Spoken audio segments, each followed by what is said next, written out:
Apasionante. A pasitos del patio donde están ustedes ahora mismo.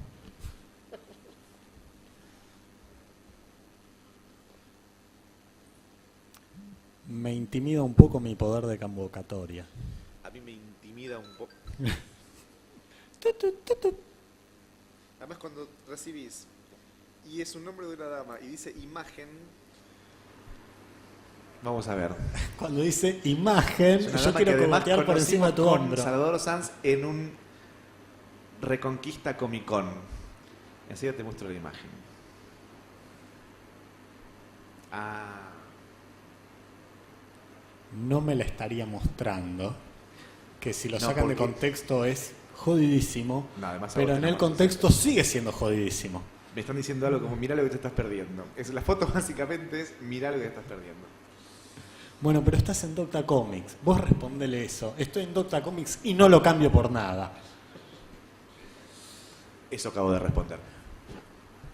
En 2 minutos, 5 comenzamos la entrevista a Andrés Valenzuela, autor, entre muchas otras cosas, del libro Ciencia y Superhéroes. No te lo podés perder. ¿Por qué? Porque yo no me lo voy a perder. Porque tenés que estar acá, cara dura. Además hay regalos, ya dijimos, hay regalos, hay amor. Libretitas. Hay libretas. Yo no tengo ninguna en casa.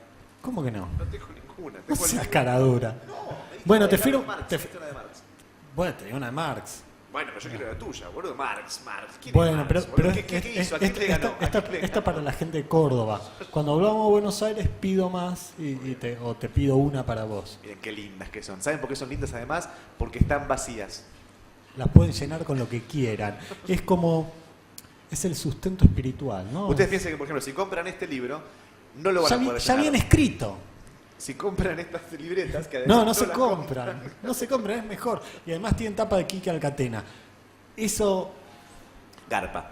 Siempre Garpa. Y Calcatena, que además fue el homenajeado de los premios Banda Dibujada de este año, premio de la trayectoria. Sí, hace 2 días nada más. Afuera hay libros de Alcatena para comprar. Yo me quiero comprar un libro de Alcatena ahora, por ejemplo. ¿Hay? Parece que hay. Nos están haciendo gestos de que sí. Yo supongo en el stand de Nueva Historieta Argentina debe haber. Creo que vi un Exmur Acá incluso. por la Bucaracha me dicen que sí, están todos esos y muchos más. Bien, fantástico. Tipazo. Ok. Largamos cuando digan Salvador Sanz, artista exclusivo de la Docta Comics.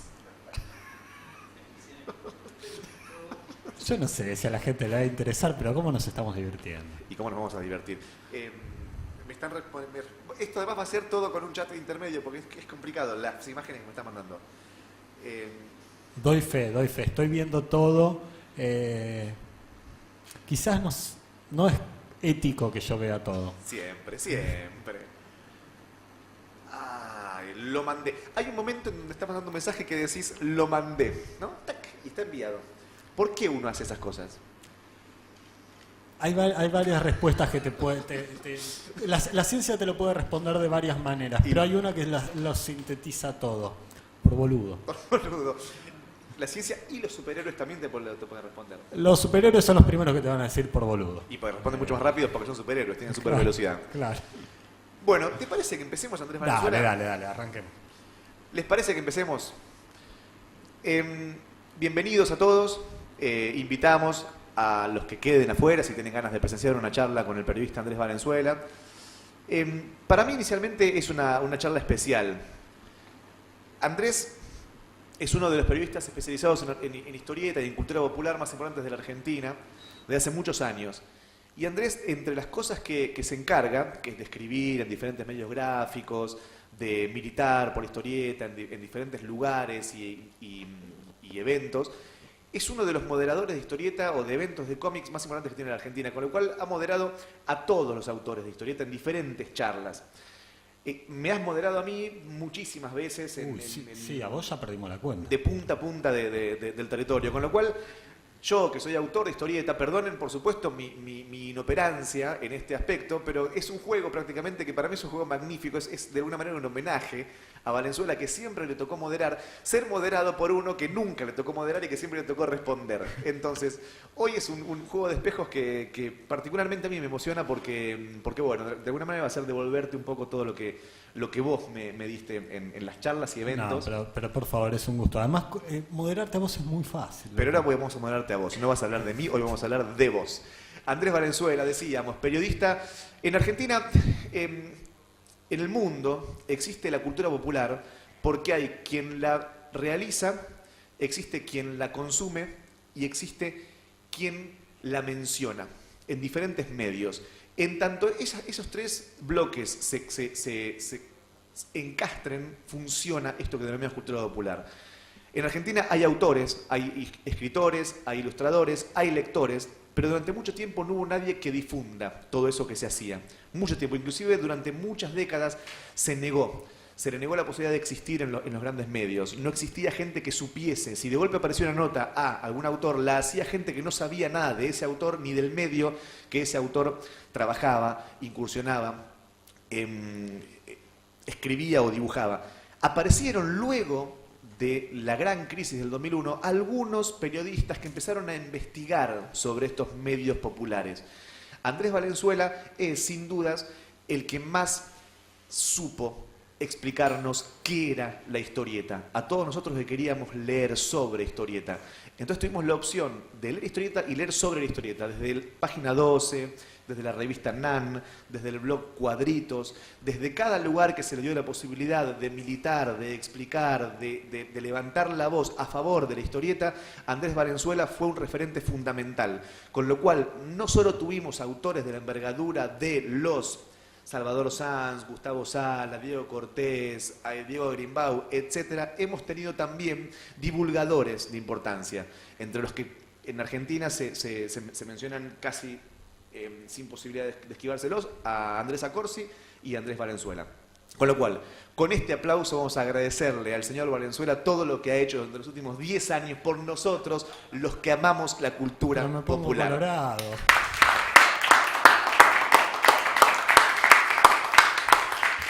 Bueno, Andrés, ¿qué era Andrés Valenzuela antes de ser periodista de gráfica?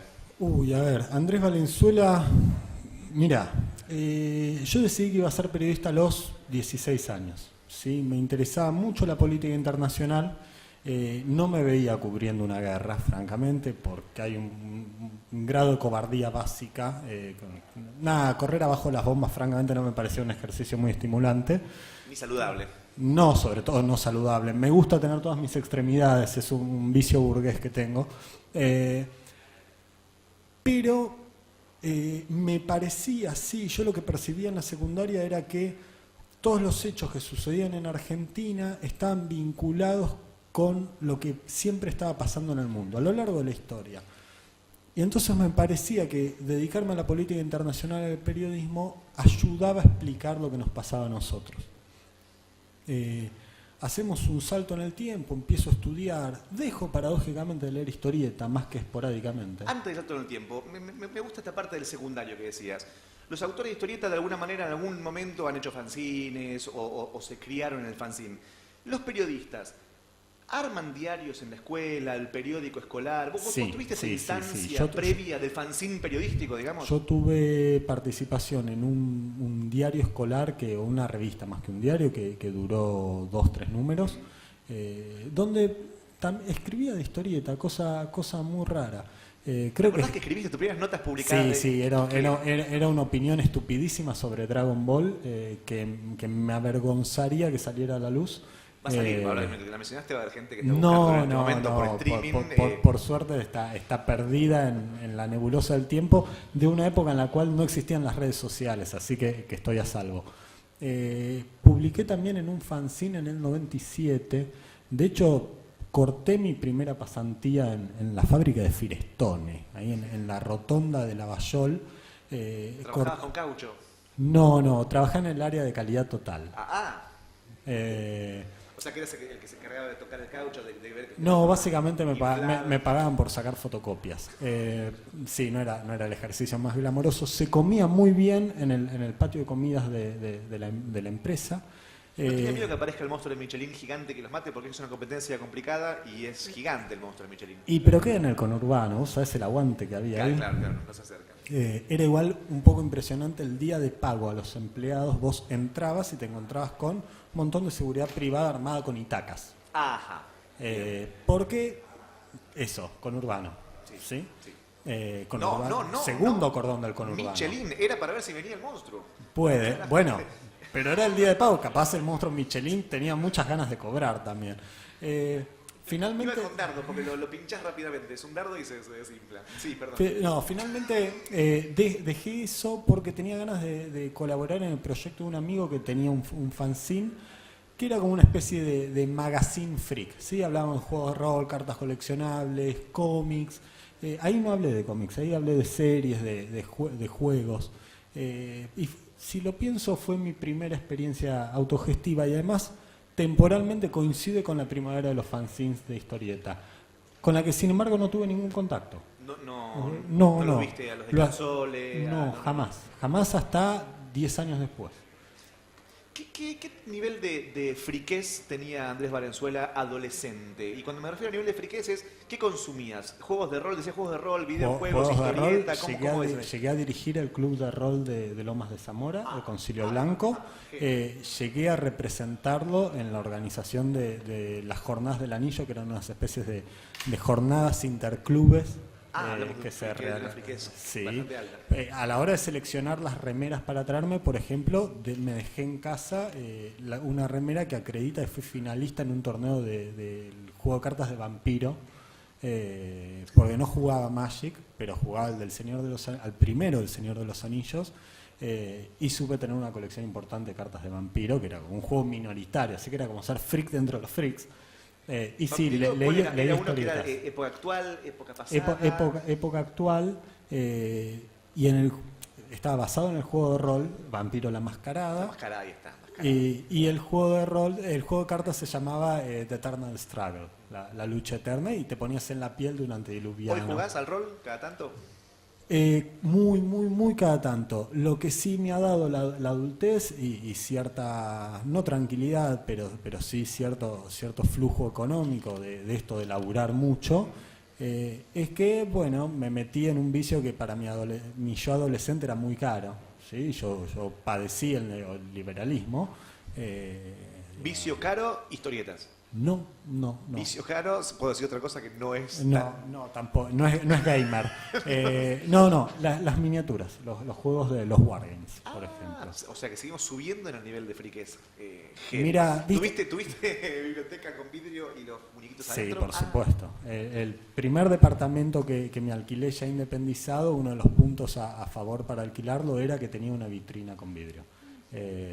Luego sí han tenido su propio estante, ahora están guardados porque no alcanza lugar. Parte de la culpa de que no alcance lugar es de la historieta. La señorita que entraba en esos años a la casa de Andrés Valenzuela, luego de ser estaba resignada, seducida y engañada por él desde el vamos, veía esa vitrina.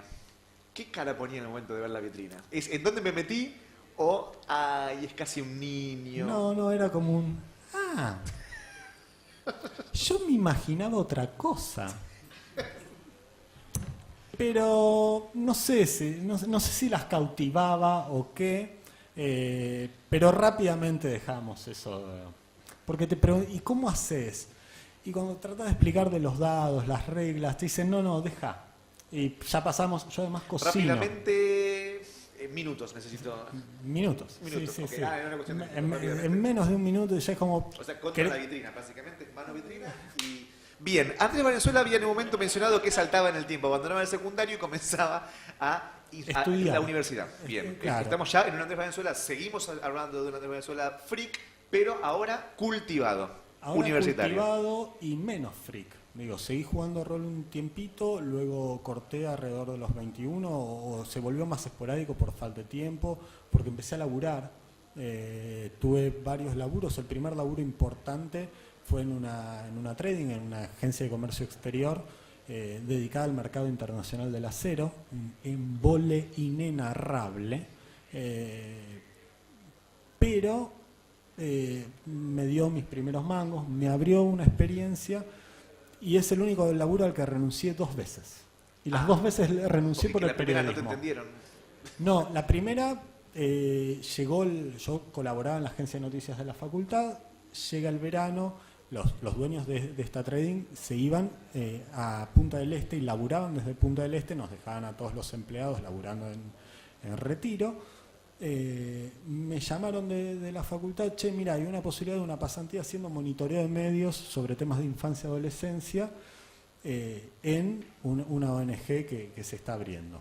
Bueno, fui a la entrevista a la mañana, me dijeron, tomate unos días para arreglar las cosas en el laburo, llegué al laburo, llamé a Punta del Este a mi jefe y le dije, Jorge, conseguí laburo relacionado con el periodismo, el lunes no estoy más acá.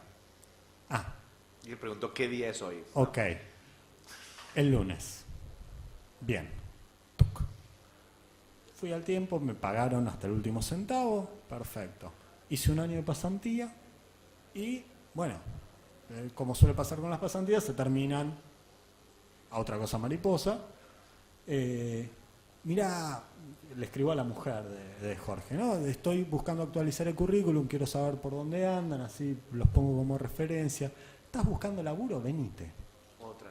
Otra vez. Le digo, Graciela, mira que si me sale algo relacionado con el periodismo, yo me rajo. Sí, no importa, venite igual. Seguí un año más, renuncié porque veía que me estancaba con la carrera. Y fue así como un salto al vacío. Quiero ser periodista y además me había pasado una cosa con periodismo social, que había empezado a pensar en no dedicarme a la política internacional, sino a sociedad.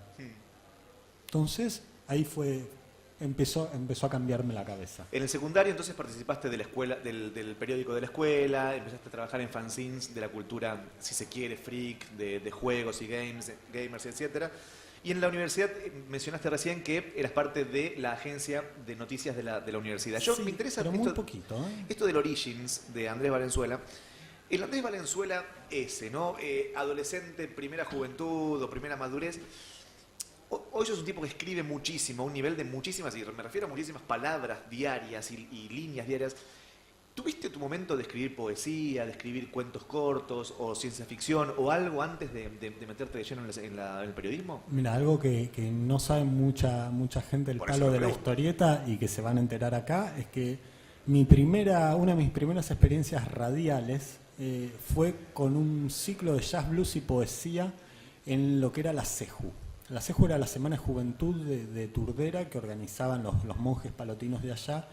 Yo, francamente, ni siquiera estoy bautizado, así que cuando me invitaron a participar de la radio dije, che, pero muchachos, miren que yo entro en una iglesia y me incendio. Y eran gente súper abierta, me invitaron. Palotinos, claro, sí.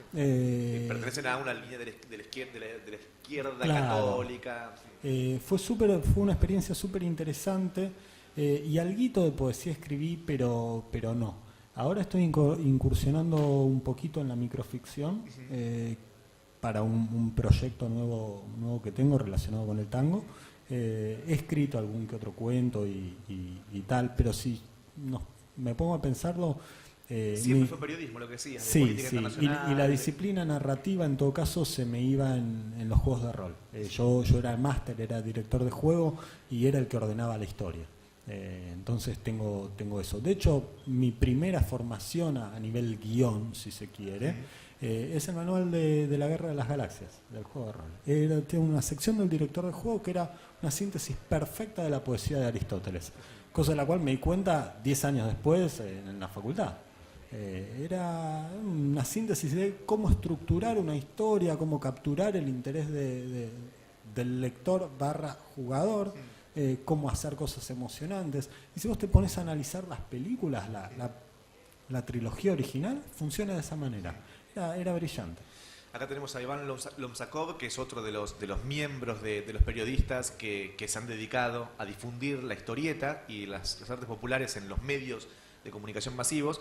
tanto como vos, y Andrés Acorsi, que en realidad pertenecía quizás más al gueto, al nicho, ¿no? Claro, pero Andrés también tuvo coqueteos con la radio, sobre todo en los 90, y con radios que tenían su peso, como la rock and pop. De Andrés conozco que siempre fue un fanático de la historieta desde muy chico. Con Iván he hablado y también le proviene de sus raíces. Andrés Valenzuela, ¿leía historieta previamente a ser un periodista especializado en la historieta o fue básicamente ponerse a estudiar porque ahí encontraste un modo de expresarte? Las dos cosas. Por un lado, te decía, las dos cosas. Por un lado, sí, yo de pibe leí Mafalda, leí El Eternauta, leí un montón de cosas que ya no recuerdo, por ejemplo la UMI que era la versión infantil de la Humor, con lo cual bajaba la una versión línea progre, ¿no? Era como la revista progre. Era el Villiquen progre, era maravilloso, y además tenías a bestias como Nine, por ejemplo, haciendo historieta ahí. Con Donna White. Claro, era la verdad una selección impresionante. Y luego de adolescente tuve así como algunos ejes importantes que hoy lo charlábamos en el almuerzo con Generación X, con Chris Bacalo, que fue el primer dibujante que me hizo pensar en leer historieta por el dibujante y no por el guionista. Bueno, El Eternauta ya lo mencioné. Pero hay Alan Moore y Neil Gaiman, fue como la invasión inglesa poética. Previo a el Andrés Valenzuela, periodista especializado. Sí. Esto todavía no había cumplido los 18. De hecho, cumplo los 18 y me alejo de la historieta por un mal servicio en la comiquería de Lomas, que yo estaba siguiendo la Liga de los Hombres Extraordinarios, no me trajeron los últimos 2 números, me encarajé y me fui, y yo en esa época no viajaba a Capital. Entonces no tenía dónde más comprar cómics, y empezaba la facultad y me seducía la cosa académica y me volqué ahí. Leí esporádicamente algo, pero no fue hasta que empecé a laburar como periodista que empezaron a surgir cosas por los palos gamers y demás, que me ofrecieron escribir alguna cosita de historieta. Y ahí empecé a volver. Y apareció el diario, apareció la pasantía. ¿Cómo aparece el diario? A ver, yo conozco cómo es empezar a publicar historietas porque es el recorrido que he hecho y mis colegas hicieron. Nunca te pregunté, ¿cómo se empieza a ser periodista en medios masivos de comunicación? A ver, te cuento mi caso, porque en realidad hay muchos modos. En mi caso fue casi por la ventana. Antes te contaba que yo renuncié 2 veces a esa empresa de comercio exterior. La segunda fue porque me sentía estancado con la facu y sentía que me tenía que tirar a eso si quería tener la oportunidad de dedicarme al periodismo. Cuando me estoy por recibir, me encuentro con que no tenía muchos contactos hechos, no veía horizonte posible o claro, o una salida. Y bueno, me recibo y quedo ahí y retomo las colaboraciones en la agencia de noticias de la Facu para seguir escribiendo. Y escribo 1 o 2 notas y un día llego a casa y me dicen, te llamó Andrés Ossojnik, que lo llames. Número de teléfono, número de interno, llamo, redacción de Página 2, Andrés Ossojnik. En ese momento en Página había como un triunvirato de dirección de redacción. La figura más visible sigue siendo Ernesto Tiefenberg, que es como el director, y Andrés Ossojnik es el director de Sociedad, el editor-director de Sociedad. Bueno, Andrés, mirá, hay una posibilidad de pasantía acá. Loco, mirá que yo me recibí en diciembre, estamos en marzo. Sí, pero no importa, podés hacer la pasantía hasta 1 año después de recibirte. Bueno, si vos decís, fuimos a una reunión, me contó que era para Cultura de Espectáculos. Tuve una reunión con quien hoy es mi editor, y me dijeron, bueno, acá arreglamos algunas cosas y arrancás. Y luego, yo cada vez que tengo una oportunidad, que capaz no la busco, pero si aparece, me agarro con uñas y dientes. ¿Y empezaste escribiendo de qué en esa pasantía? Primera nota que me encargó Eduardo Fabregat fue una nota muy cortita, unas 36 líneas. Fabregat, editor del suplemento de Cultura de Página 2 en aquellos años. La sección Cultura de Espectáculo, el cuerpo del diario, que lo sigue siendo, sigue ¿sí? Dirigiendo la sección. Y para más datos, sobrino de Aquiles Fabregat, Claro. el famoso de la humor. Que hacía crucigramas, inclusive había... Sí, sí, sí. Sí, era un todoterreno Aquiles que falleció hace poco. Y Fabre es un tipo, vos lo ves, rockero, y sin embargo te habla de igual a igual de historieta de esa época, porque además los conoció a todos. Sí, sí, sí, sí, que trajo Clara de Noche a página. Claro. Bueno, Fabre me mandó a cubrir la entrega de premios de un concurso de ilustración de una bodega donde parte del jurado era rep. Y estas cosas que tienen los medios, que tienen sus artistas fetiches o amigos, cada vez que hacen algo hay que salir. Desde entonces creo que he hecho como 10 notas de cosas en las que participó rep. Subastas, en Arte Va, entrevistas por libros, por exposiciones en el país o afuera. Pero bueno, esa fue mi primera nota. Comidas que le salieron bien, hay mucho de rep, es verdad, hay mucho seguimiento en general, en el extranjero también. Pero bueno, y quizás la nota que marcó rumbo ahí en páginas fue una entrevista que le hice a Solano López. Solano, no sé si ustedes se acuerdan, había una editorial que se llamaba Domus y sacó un compiladito de inéditos. Rescate, exacto. Tomo de tapa roja. Yo en esa época colaboraba con Domus en una de estas revistas. Entonces iba seguido al sucucho ese que tenían en Paternal donde atiborraban las cosas. Vi eso y dije, mirá, capaz, puedo meterlo en el diario. Fui, me dijeron que sí, entrevisto al hombre a las 11, le digo, mirá que me parece lo van a entrevistar de radar. Ah, bueno, entonces me telepata. Kai Tiffenberg, che, mirá, Solano López tiene una muestra en no sé dónde, ¿cuándo es? Mañana. Y el me miró con cara de orto como no me dijiste eso, ponete a... Ya. Bueno, fue un día que laburé 13 horas. Fue mi primera etapa de sección. Qué orgullo, además con Solano, ¿no? Sí, fue muy fuerte y fue lo que me marcó. ¿Vos tenías en ese momento perspectiva de que era fuerte a pesar de que no eras un fanático de historietas? ¿Sabías que eso era grande, que era importante? Sí, claro. Era consciente del peso en la historia de la cultura popular que tenía una figura como Solano. Además, yo siempre digo, yo estoy casado, entre comillas, con la historieta como medio cultural, pero tengo muchas amantes, digo, el tango, la ilustración, el cine. Sí. Yo escribo de lo que toque, pero nunca dejé de querer la historieta ni de que me gustara ni de tratar de entender el lenguaje. Ya metidos en este Andrés Valenzuela, especializado en historieta desde aquella primera etapa con Solano, vinieron varias tapas, inclusive cientos de notas. Entre esas notas, si vos tuvieses que hacer un recuento y decir, bueno, me siento orgulloso de varias, inclusive, bueno, esta que decíamos de Solano, pero hay una que me la llevo para siempre, a donde vaya y me la guardo en el corazón. Olvidémonos de las que me hiciste también, porque por supuesto que vas a responder esas, porque son las más importantes, sin duda. Obvio. Pero hay alguna que digas, bueno, entrevista tal, y la verdad que sí, con esto como periodista llegué a un lugar, a un Parnaso. Y mira, hay varias. Pienso en dos que hice en el último año. No, eso es una pregunta muy difícil de responder a la realidad porque publico arriba de 100 notas por año.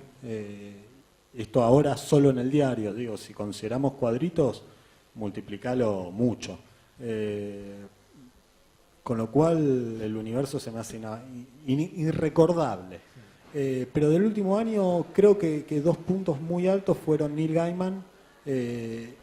¿Cómo lo entrevistaste y dónde lo entrevistaste? A Neil Gaiman, autor de Sandman y otras muchísimas obras. Por teléfono desde el diario. Me escribió la chica de prensa de Sudamericana, che, mirá, hay posibilidad de entrevistar a un tal Neil Gaiman, no sé si lo conocés.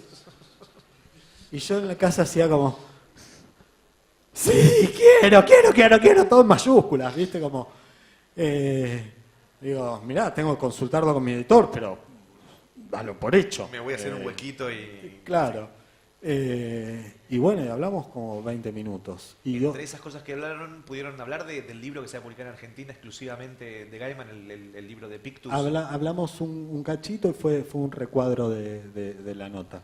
Sí, para mí eso fue saldar una deuda con el Andrés Valenzuela adolescente.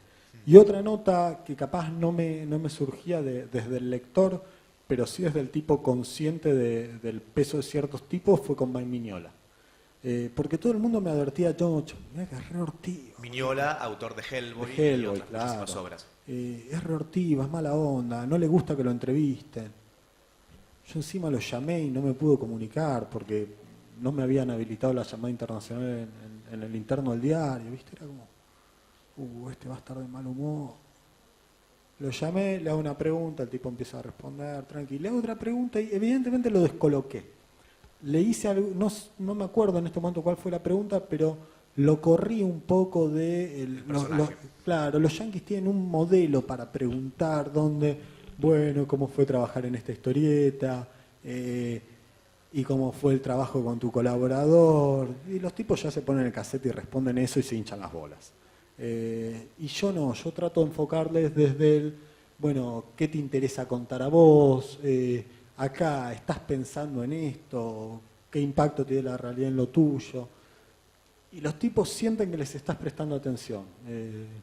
No sé si vos como entrevistado mío lo has sentido eso, Siempre, pero es lo que busco. Que te preparás para las entrevistas y sabés de lo que estás preguntando. Y me parece que ahí el tipo se copó al punto de que pasada media hora yo le tuve que decir, loco, está todo bien, yo seguiría hablando, pero... Tengo que ir a entrevistar a Gaiman. No, pero tenés vos otra entrevista después de esta. El tipo, cada entrevista le iban a durar 15, 20 minutos y tenía como 6 horas de entrevista programadas para el día. Y la mía era la segunda o la tercera, con lo cual no me lo podía chupar durante 1 hora y media porque me iban a putear colegas de otros lados. Estaba promocionando los 20 años de Hellboy y qué sé yo. Eso lo sentí como un logro. Y luego Trillo. Con Trillo además me sentí legitimado. Durante mucho tiempo y aún hoy a veces me siento un advenedizo, un invasor en el mundo de la historieta. Y cuando lo entrevisté a Trillo por primera vez para el Viñetas Sueltas del 2009, me encontré por los pasillos con Lucas Varela, que en esa época estaba haciendo el síndrome de Guastavino con él. Y me dijo, che, hablé con Carlos, me dijo, Valenzuela, ese pibe va bien. Oh, ya, Trillo dijo que vas bien, respirás. Y me sentí con más libertades. Eso me abrió a mí la posibilidad de decir, bueno, juego y me empiezo a animar más. Por otro lado, a ver, acabamos de hablar de las perlas, de las joyas de la corona, de los momentos que a veces no nos dejan dormir porque nos ponen contentos, que todos los tenemos, y eso, son grandes los tuyos, ¿no? Trillo, Mignola y Gaiman. Muñoz ahora, hace poquito. Bueno, a Muñoz lo entrevistaste en el Comicópolis. Comicópolis estuvo de invitado un tal Jason, dicen los españoles, Jason, decimos, no, en realidad Jason acá, Jason los españoles, le pregunté yo en el Comicópolis cómo es que se pronuncia, él me decía Jason porque es noruego. Y el tipo es un bofe, me lo crucé en el medio del Comicópolis, yo emocionado con mi libro, el libro me cambió la vida, te quiero agradecer por todo. Firmame, te Jason, amo, casate conmigo. Exactamente, le mostré la viñeta que a mí me había cambiado la vida y de la cual le robo en cada libro. Me dibujó, le puse una foto, la foto es Saracina con una sonrisa y el tipo que se quiere matar con una mala onda increíble, respondía con monosílabos. Contame tu bofe concreto. Si querés no digas el nombre del entrevistado, pero situación incómoda. ¿Te tocó algún Jason? Sí, y lo peor es que es un tipo con el cual nos hemos tomado vinos y cervezas luego. ¿Nosotros dos? Nosotros dos. Íntimo amigo tuyo incluso. No voy a decir el nombre. No, pero te lo voy a sacar vamos a mientras vas ahorrarlo, hablando, no, pero va a ser fácil. Lo voy a descubrir yo, no se preocupe. Cualquiera que revise el archivo de entrevistados de Cuadritos lo identifica al toque, porque incluso los comentaristas dicen, che, no se puso mucho las pilas fulano. No, le escribo a fulano, un tipo grosso del circuito, que a mí en lo personal la línea por la que él va no me interesa mucho desde lo personal, porque soy un tipo que se interesa más por el cómic documental y tal, pero es un tipo, un referente en lo suyo, ¿no? Bueno, viste cómo levantás el sitio a fuerza de entrevistados grosos. Ya sé quién es. Mirá, quiero entrevistarte, qué sé yo. ¿Hizo un libro que se llama Yo en alemán? No sé. Sí, creo que sí. Bueno, la cuestión es que me dice, sí, mandame las preguntas por mail. Me respondió un telegrama. Es un ortigo, nada más que no sabe escribir. Los dibujantes generalmente les explicamos, a ustedes que quizás no lo saben, el dibujante no sabe escribir. No terminaron el primario o alguna cuestión concreta.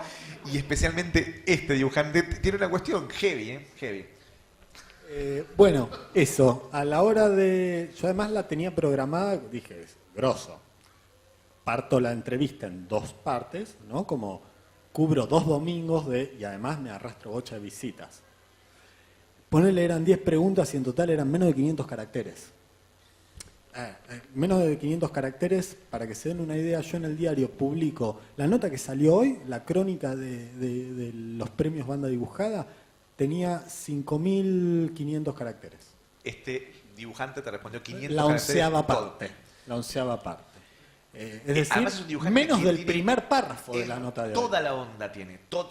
Te juntás a comer un asado, a ver, sí, es íntimo amigo mío. Tiene, su apellido es una máscara de una marca de máquina de escribir. Exacto. Muy famosa italiana. Y además es un gran asador. Un gran asador. Gran sabe hablador. elegir vinos. Sí, sí. No tenía ganas de responder, efectivamente. No, claramente. Yo, es cierto, no era nadie. ¿Sí? Entonces, pero fue un bajón. Pero cuando presentamos el último libro que hicimos con este dibujante, te sugirió a vos si vos no podías moderar la charla. Claro, era el cumpleaños de mi viejo. O sea que no había nada personal, Pero, simplemente no, y de hecho... Estoy defendiendo a Olivetti, por si no se dieron cuenta que es el autor. De hecho, me invitaron a La Plata a moderar su charla y fui encantado. Pero bueno, esa primera experiencia con él fue un poco choqueante. Bueno, pero no tan terrible como Jason, que no te responde cuando le preguntás. O sea, no tuviste un sí, no, cara a cara. No, pero porque yo tengo trucos. Vas desnudo. No porque los de mudo. Quedan mudos. Quedan mudos. No, hay un truco que usan. ¿Cuántos hacen terapia acá? Levanten la mano. Uno. Estás loco. Estás loco, sabés que estás loco. Bueno, vos capaz sabes. Sí, no. Claro, Sí. hay que ir haciéndose cargo. Sí. ¿Viste que el psicólogo en algún momento te mira y no dice nada? ¿Y vos te sentís en la necesidad de seguir explicando? Bueno, yo hago una pregunta abierta, 2 preguntas abiertas y me limito a mirarte. Yo te miro fijo. Cuando vos mirás fijo a alguien, estableces un contrato de confianza, la otra persona se va aflojando, incluso el más reticente, pero además siente que no lo terminaste de entender. Entonces se tiene que explicar mejor. Y en ese explicar mejor baja la guardia, te termina contando más cosas y se copa. Y ahí te quedas con que no hay tipo que te responden sí, no. Y la otra pata importante es que, bueno, que esas preguntas abiertas también se corran un poco de lo que los tipos están acostumbrados. Yo cuando empecé con cuadritos iba a entrevistar a alguien, googleaba, ponía fulano de tal, más entrevistas o más interviews y leía todas las entrevistas. Bueno, le preguntan siempre esto, pregunta tachada. Sí. Eso no se lo preguntamos. ¿Por qué a Mafalda no le gusta la sopa? Pobre Quino, basta, dejen de torturarlo con esa pregunta. Igual no tuve la suerte de entrevistar a Quino, por ejemplo, es una de mis cuentas pendientes. Pero con cualquiera, digo, yo le tengo que ofrecer al lector algo nuevo, criterio periodístico básico, eso lo usaba en cuadritos, lo uso en página. Si yo no te estoy ofreciendo otra cosa, si no te estoy mostrando algo que no sabes, te estoy aburriendo. Digo, para eso, no sé. Se me acaba de ocurrir una pregunta genial, no sé cómo se me ocurrió, viste que a veces te pasan ideas de la cabeza. Hablamos de las perlas, hablamos de los bofes. ¿Cuentas pendientes, Valenzuela? ¿Quién te gustaría entrevistar que no entrevistaste? A ver, cuentas pendientes. Sí, hay unos cuantos. Argentinos me hubiera gustado entrevistar a Calodia Fontana Rosa. Mi Valenzuela adolescente que quería dedicarse a la política internacional y Fidel Castro. Sí. Volviendo a la historieta, bueno, Calodia y Fontana Rosa ya los dije. En realidad taché gran parte de los nombres de calle. ¿Stephen King? ¿Te gustaría entrevistar a Stephen King? No sé, no soy muy fan ¿sabes a quién? A Úrsula Le Guin. Con Úrsula Le Guin creo que cerraría Bueno, tengo una trilogía de es un poco más que una trilogía, pero digamos que a los 11, 12 años yo era fanático de Tolkien, Ursula Le Guin y Arthur Clarke. De Arthur Clarke escribí la necrológica. Tolkien ya estaba muerto. Me queda Úrsula. Bueno, mejor hacer una entrevista a la necrológica, ¿no? Sería más. Sí, ojalá pueda hacerla. Tuve un intento hace poquito que Sudamericana sacaba un libro, le propuse a esta misma gente de prensa que no tenía muy claro quién era Neil Gaiman y no me respondió. Me parece ni se gastó en preguntar. Supimos entonces que a Andrés Valenzuela le gusta la ciencia ficción o la literatura fantástica, supimos que jugó al rol y no solamente jugó, sino que ascendió a niveles importantes en el nivel político, porque casi diría que fuiste Era representante oficial, era un puntero rolero. Supimos de Andrés Valenzuela que fanático de las estatuillas, ¿cómo serían? Coleccionables, miniaturas. Y lo que no sabemos de Andrés Valenzuela, yo lo sé, porque he dormido con él más de una vez, es que Andrés Valenzuela es un gran bailarín de tango. ¿Cómo llega el tango a la vida de Andrés Valenzuela? No sé si gran, pero me defiendo. ¿Cómo es? A ver, se ilustran los de hecho, tiempos. voy con estos mismos zapatos, Bien. que no son zapatos de tango, pero tienen la suela tan gastada que resbala fácil. ¿Cómo llego al tango? Siempre tuve el bichito, ¿viste? Siempre, por un lado, en la adolescencia yo era un tipo muy serio. Yo acá me ven cagándome de risa con él, digo boludeces. En la secundaria ¿viste? Me elegían como delegado del curso, esa clase de cosas, porque es un tipo respetable. Y me cargaban con que yo era el abuelo y que de grande iba a bailar tango y yo me enojaba. Porque para mí, sí, el tango era cosa de mis abuelos. Yo a mis abuelos varones no los conocí, solo conocía a mis abuelas. Y mi abuela paterna siempre contaba que había conocido a mi abuelo en un baile de carnaval, ¿sí? Bailando tango, obviamente, como se bailaba en esa época. Y quizás me viene de ahí. Yo tengo recuerdo de a los 13 años más o menos descubrir un disco de Piazzolla. Buenos Aires hora cero, y ponerlo que me volara la cabeza, pero sentir que no estaba listo para entender eso. Y dejarlo ahí. Y después a lo largo de los años tuve una serie de escarceos, ¿viste? Vas a Buenos Aires no duerme y tomás una clase y decís, Mira qué lindo. Claro. Estás en el proceso de cortejo con una chica y le dices, no, yo siempre quise bailar tango, pero la verdad que no. Yo también, vamos a una clase. No volvés nunca más, porque en realidad la chica descubre que como son en las clases las mujeres duplican a los varones, te tiene que compartir. Y te tocó, además de con ella, con una rubiecita bastante linda que además te sonríe y te habla mucho, así que mejor no volverte a llevar ahí. Y finalmente luego nos pusimos de novios y demás. Pero no fue sino hasta hace 4 o 5 años que empecé a tomar clases. ¿Con qué se levanta más? ¿Con el tango o con el periodismo? Soy periodista, no digo, a ver, está mal hecha la pregunta, disculpen mi inoperancia frente No está mal hecha la pregunta. No. ¿Qué levanta más? ¿El soy periodista o el bailo tango? Porque si no decimos, bueno, sería que te levantás mina cuando entrevistas o te levantás mina cuando bailás. No estoy refiriéndome a eso. ¿Qué le gusta más a la mina? ¿Que les digas que bailas tango o que le digas que sos periodista? Mira, yo nunca supe del todo encarar a una mina. ¿Sí? Digo, boliche, por ejemplo, no entiendo la lógica. Le tenés que preguntar de qué signo sos. Es como todo un ritual, ¿sí? Es de hecho. Hablamos de un Andrés muy del pasado. Muy del pasado. Por supuesto. No me funciona. Igual en los boliches sigue sin funcionar. Si vos me ponés hoy en un boliche, no voy a funcionar. Ya no sos como yo que bailas toda la noche arriba del parlante. No, ciertamente no. Pero tampoco es. Si te tengo que preguntar de qué signo sos para que pase algo, ya siento que importa el signo de nadie, no tiene ningún sentido. No. Pero todas las relaciones que tuve son con mujeres que claramente querían tener algo conmigo. Entonces, típico de Tauro. soy de Escorpio. No, mi magnetismo debió haberte dado las pautas de que era de Escorpio. Entonces, yo creo que si quieren tener algo con vos, no importa, cualquiera de las dos cosas funciona. Sí es cierto que en determinados ambientes, él es el periodista de Página 12, dice, el periodista va haciendo como, bueno, otro estudió comunicación en la UBA, yo no estudié en la UBA. Otro hippie más, otro no, pero periodista claro, de Página cuando 12. llega la parte de Página 12 es, sí, escribe un montón de historietas. Pero lo que realmente seduce a las mujeres, lo que realmente levanta mujeres por la calle es ser escritor. Todos saben que los escritores son los que más mujeres acceden diariamente. Por eso Andrés Valenzuela, además de todo eso que nos ha contado, ha escrito libros. Por ejemplo, Ciencia y superhéroes.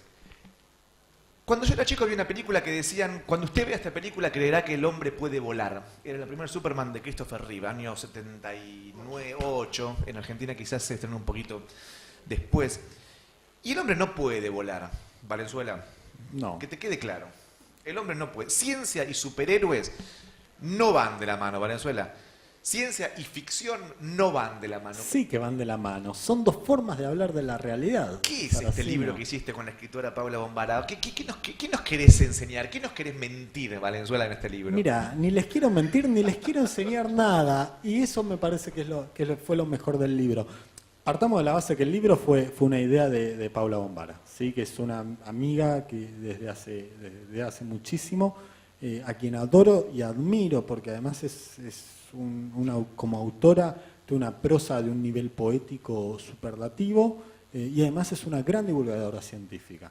Ya tuvo la idea de este libro, me convocó, nos entendimos muy bien, porque uno puede ser muy amigo de alguien y a la hora de laburar terminás a los cascotazos, y con ella fluyó todo con una naturalidad increíble. Ella tiene premios internacionales ganados, tiene muchos libros publicados y me guió, me enseñó a hacer un libro largo cuando yo vengo del periodismo, y en el periodismo tenés que entregar 10.000 caracteres, 5.000 caracteres, 3.000, los que sean. Acá podían hacer lo que ustedes quisieran, la cantidad de caracteres. Acá era, dale. ¿Dale de qué? ¿De qué habla Ciencia de Superhéroes? Ciencia de Superhéroes se plantea él cómo hablar de ciencia desde la historieta. ¿Sí? No con una historieta, que los franceses y los japoneses lo hacen, a modo de historieta documental, pero sí entender la relación entre la ciencia y las historietas. Que el título de superhéroe es medio engañoso, es el más fácil para llegar al público. Además, ciencia e historieta es medio incómodo de pronunciar, sí. y no, seamos francos, no tiene tanto gancho. Ese es un acierto de la editorial, nosotros no nos convencía. Y fuimos por ese lado. Yo soy lector de historietas. ¿Me va a gustar el libro? Sí. Yo soy científico de los más grosos del país, se conoce, todo el mundo sabe mi parte científica. ¿Me va a gustar el libro? Sí, y nos lo vas a discutir todavía más que los fanáticos comiqueros. Cuando lo escribíamos, nos planteamos, bueno, no queremos un libro para el fan, ¿sí? Queremos un libro que cualquiera pueda leer. Nos encontramos con que el historietista y el fan de la historieta se copa muchísimo, y lo agradece. Incluso recién lo contaba en la radio acá del centro. Yo hace poco me escribió un padre agradeciéndome porque gracias al libro podía sentarse a leer y hablar de historieta con su hija de 12 años. Esas cosas te sacuden, nadie te prepara para que te digan algo así Pero explican, por ejemplo, los fundamentos científicos por los cuales un hombre podría volverse invisible, o podría volverse elástico, o volar, o... Explicamos algunas de esas cosas, ¿sí? Por ejemplo, la energía, ¿sí? Todos somos energía. La materia... Especialmente como tomamos por la mañana pachorra de la Serenísima. Exacto. Que nos pagan el chivo. Cuando la materia es energía condensada, digamos, por llamarlo de alguna manera que no es la correcta. Si estuviera acá Pau me estaría retando un poco. Y si estuviera Diego Golombek, el editor, me pega. Pero a ver, ustedes vieron cómo Cíclope tira su rayo, ¿sí? Y vieron cómo Goku almacena energía. Son dos formas completamente distintas de entender la circulación de energía, que son las 3 leyes de la termodinámica, ¿no? La energía no se destruye, se transforma, si sale de un lado tiene que terminar en otro, las cosas que todos vimos en el secundario. Eso recorre toda la historieta.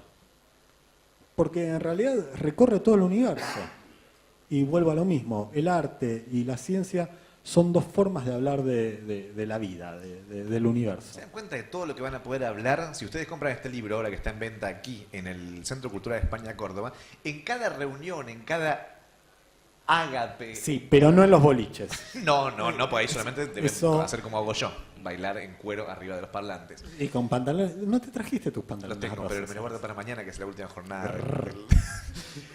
¿Quieren preguntarle algo a Andrés Valenzuela, periodista especializado, y todo lo demás también? ¿Tienen ganas antes de hacer el cierre de esta hermosísima charla que hemos tenido con él? Levanten la mano, vamos. Esto generalmente es pregunta uno y preguntan todos. Sí, igual esto, tip de moderador, vos sugerís eso y tirás otra pregunta El para momento que exactamente. la vayan pensando y junten coraje, porque si no hay un silencio incómodo. Los cuadernitos, ¿me los vas a dar? Yo compré el libro, por ejemplo. ¿Me puedo llevar un cuadernito? A vos te lo voy a dar en Buenos Aires, para de hinchar. Ustedes van a levantar la mano y yo los voy a, No tengo, hace los 10 voy a años que tirar. nos conocemos. Vamos a ser populistas. Ah, ¿no? tiramos. Sí, señor Saki. Ella tuvo la idea del libro, pero Sí. iba guionando ella, ¿para qué lado tenías que hablar vos? ¿O se pusieron de acuerdo o se peleaban a la hora de...? No, casi no nos peleamos. De hecho, creo que discutimos un par de puntos nada más y eran detalles. Lo que hicimos fue juntarnos varias veces en un barcito de congreso. Hicimos una lista de temas científicos que nos interesaban hablar y que son los que recorren el índice del libro. Los organizamos epistemológicamente, digamos, por eso el primer capítulo es de ciencia, es de energía, que recorre toda la ciencia, y después vamos puntualizando. Y después empezamos a pensar con qué historieta hablábamos en cada capítulo. Y ahí nos fuimos encontrando con que el desarrollo de la ciencia coincide con el desarrollo de la historieta. No aparecen los superhéroes o los temas de la energía atómica en la historieta hasta los años 40. Y no es en vano, ¿no? Proyecto Manhattan, bomba atómica, luego la Guerra Fría. No aparece la genética con fuerza hasta los 60.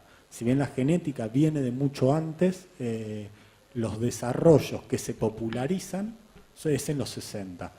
Y si vos pensás en los comienzos de la historieta, en Little Nemo, por ejemplo, coinciden, y otra vez nos sorprende, con el desarrollo del psicoanálisis, con la teoría de la relatividad de Einstein. Nos vamos encontrando con que hay un espíritu de época, una serie de ideas que reaparecen y se retroalimentan en la cultura. Y eso nos terminó de organizar el libro. Bueno, otro ejemplo que doy siempre es el de Linterna Verde. Originalmente todos sabemos que la Linterna Verde era mágica.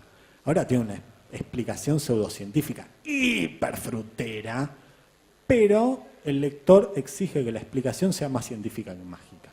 Y lo mismo pasó con un montón de superpoderes, ¿no? que se fueron afinando. Pensemos en Magneto. Magneto antes era un tipo que dominaba el magnetismo. Fantástico. Está bueno, ¿no? Doblás clavitos, sacás una puerta de su gozne. Joya. Y sin embargo, cuando te pones a pensar los alcances de lo que en realidad se llama electromagnetismo en física, aparecen todos los poderes que se desarrollaron en los últimos 10 años en el cómic. Que el tipo te puede alterar el campo magnético de tus células, y con lo cual te hace desaparecer, puede cambiar los polos magnéticos de la Tierra. Eso, cuando empezás a afinar o cuando se empiezan a popularizar ciertas ideas científicas o a encontrar nuevas variables, te encontrás con que también en el campo de la historieta los superhéroes ganan en magnitud de poder o aparecen temas nuevos. Apareció todo eso. Y no nos peleamos mucho, porque además nos queremos. Primero atrás y después... Quería preguntar sobre el espíritu de la época de hoy y si se puede hacer una idea de qué poder hacer hacia adelante, por ejemplo, con el experimento este del ser, de romper el átomo, del bosón de Higgs, todo estos descubrimientos nuevos que se están empezando a hacer y si tiene alguna incidencia hoy, cuál es el espíritu de la época hoy con Sí, la respuesta es sí y sí con mucho. Allá afuera tenemos un libro que es Desfigurado, de Salvador Sanz. Desfigurado sale un año antes que Matrix. Y si uno lee las dos obras, tanto Matrix como película, como Desfigurado como cómic, en las dos hay uno se pregunta qué es la realidad, ¿sí? En qué medida la realidad es una construcción o puede llegar a ser una construcción de los pensamientos. Ahí aparece la neurología, ¿sí? Las ciencias que investigan el cerebro. Ahí aparece también el desarrollo de Internet y la pregunta de qué es lo real, ¿sí? Hay una historieta que también está por allá, que es Alien Triste, donde es como una historieta autobiográfica protagonizada por un alien que viste traje, tiene un tentáculo en lugar de cabeza y hace terapia.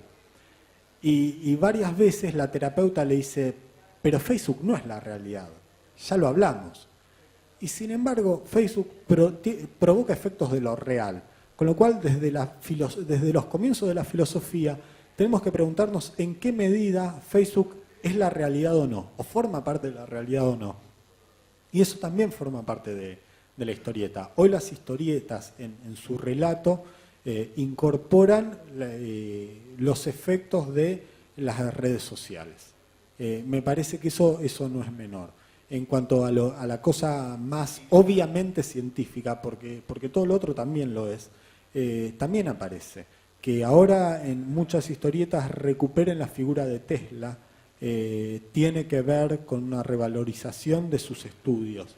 Que la cuestión de la realidad virtual aparezca una y otra vez, tiene que ver también con el CERN. El preguntarse si el universo no puede terminar y de qué modo, también tiene que ver con esas investigaciones que se hacen en el campo de la física cuántica. Entonces, sí, totalmente. Nos piden que vayamos cerrando, con lo cual última pregunta. Sí, yo también me iba a la mitad de la charla, así que... Entonces no, entonces seguimos. No sé si capaz de respondiste esta pregunta, pero ¿se encontraron en la necesidad de consultar con miembros de la comunidad científica para respaldar sus historias? ¿O con superhéroes reales? ¿O superhéroes reales? Con superhéroes reales no nos hubiera dado un poco de extrañeza. Con miembros de la comunidad científica sí, con matices. Paula es científica, de hecho fue investigadora un tiempo. Por ejemplo, para el capítulo de fuerza, ¿vieron el batigancho? Batigancho existe. Lo que pasa que no se usa para trepar edificios y andar salvando Gotham, sino que se usa para construcción en altura, como un elemento de seguridad para los obreros. Y tiene un manual complicado. Sí, es un manual muy complicado de entender, muy técnico, y lo estudiamos bastante, sobre todo Pau se rompió la cabeza hasta entender cuál era la lógica mecánica que hacía que trabara y que te levantara, porque era muy antiintuitivo. Pero Pau, científica, yo con intereses científicos desde chico, aunque claro, no formales, el marido de Pau es científico, y además Diego Golombek también es científico, con lo cual el coordinador de la colección, con lo cual teníamos un sustento.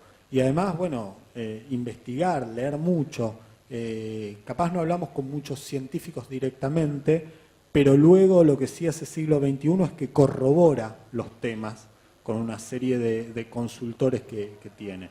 Entonces sabíamos que íbamos con la base científica con la que trabajamos es sólida. Bueno, cerrando un poco la charla, antes que nada, por supuesto, agradecer su presencia. Sí. Fue realmente fantástica que estén, que compartan, que de alguna manera esto, ¿no? Lo que acaba de pasar. Y lo que decías de la entrevista a Trillo, ¿no? Que cuando lo entrevistaste, de alguna manera él te dio validez, sentiste que tenías, que habías entrado, que eras parte de... Acaba de suceder algo que no suele suceder. Un guionista de historietas entrevista en un evento de historietas a un periodista de historietas. Ya me puedo sacar el laburo. No, de ninguna manera. Es al revés lo que iba a decir Andrés Valenzuela. La tenés adentro, estás adentro y es un placer tenerte adentro. Muchísimas gracias a todos por haber venido.